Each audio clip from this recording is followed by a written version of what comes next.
In this lesson, we're going to begin to talk about editing text. If you'd like to follow along, go to File, Open, and in the working files, go into chapter number 5 and select a file called To Edit Text. You have to select it and just click Open.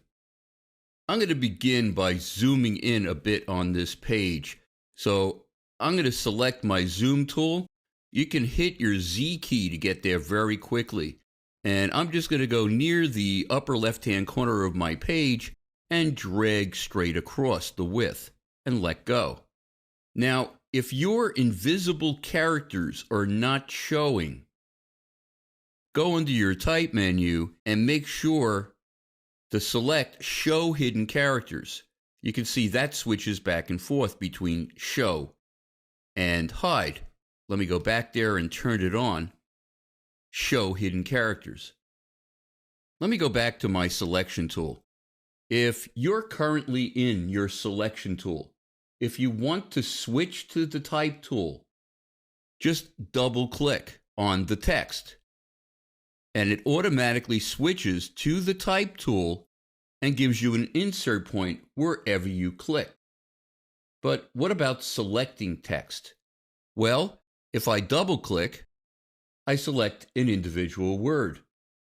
If I click 3 times, I select a full line.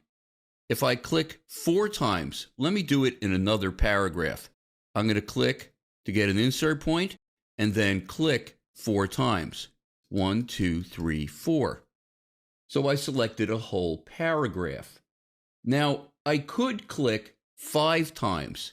Let me just get an insert point and click 5 times in a row. 1, 2, 3, 4, 5. But generally what happens, instead of clicking 5 times, I almost always go right by 5 and go to 6, which means I just go back to an insert point. So there is a better way to select all of your text in a frame or something called a story, which is all linked text frames that are linked together so that text can flow from one frame to the next.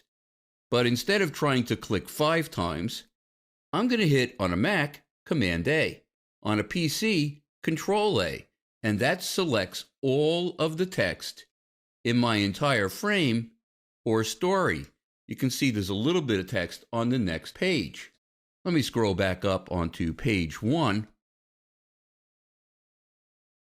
Why don't I just click to get an insert point? One of the things you can do is you can actually use your arrow keys on your keyboard to navigate through your text. So if I wanted to move to the right in my text, I could click my right arrow. If I wanted to move to the left, I can click my left arrow. If I wanted to move down the page, you can see it's moving straight down the page until I get to a line that's shorter and it just goes to the end of the line.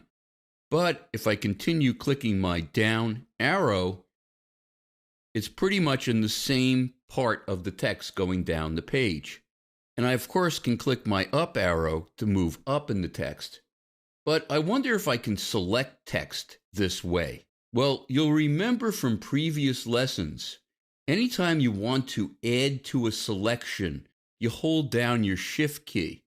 Well, if I have an insert point and I hold down my Shift key and then click my right arrow, I'm selecting the text one character at a time.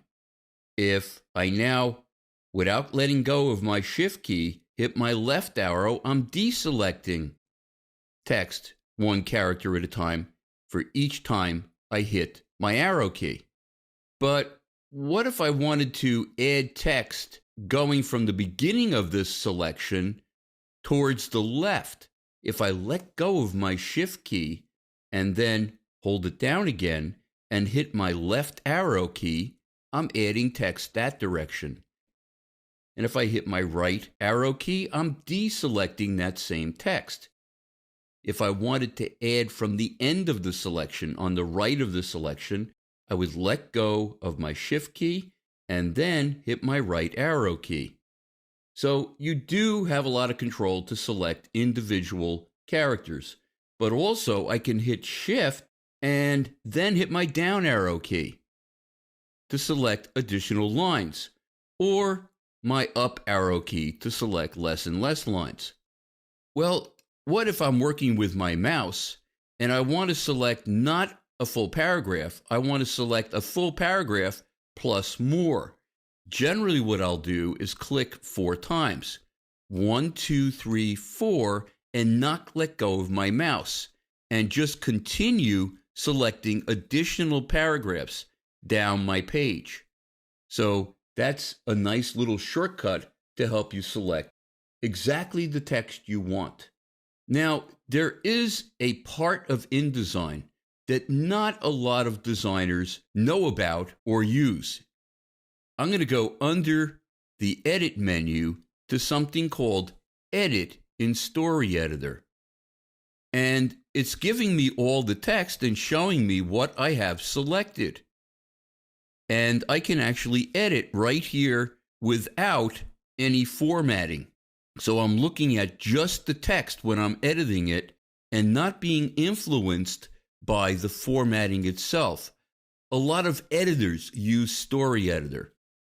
Let me just scroll down in my Story Editor window, and you can see further down my text, there's a little tiny word that says Overset, and then there's a red line going down the left side of the text, and it looks like there's a bunch of symbols. Let me just go back to my regular text in my layout, and I'm going to scroll down to see what's going on. Let me zoom in even closer. I'm just going to click and drag across the last word. And there's a little symbol there, a little invisible character, which is a page break. So that's what that was in Story Editor. Well, why don't I try to just select that and delete it? Oh, there's another one. Well, let me do it again. I'll select this, and oh, there's still another one. One of the things that Story Editor is really useful for is when you have something going on in your text that you just can't figure out. You can go into Story Editor. Let me go back in there. I'm going to go to Edit in Story Editor, which is going to bring that frame to the front again. And you can see it does say Overset Text. And what it is a series of page breaks. So let me select everything down to where the text begins again. And I'm just going to hit delete. And you can see the rest of the text in the regular layout has come up to join the end of the text that I already had there. Another thing that Story Editor is useful for is when you have text that flows from one frame to another when they're linked together. You want to select and edit text that starts at the end of the first frame and continues in the second frame. It's much easier than being in my layout and having to select text that goes from one frame to another. So it can be very useful. We'll be discussing more about editing text in the next lesson.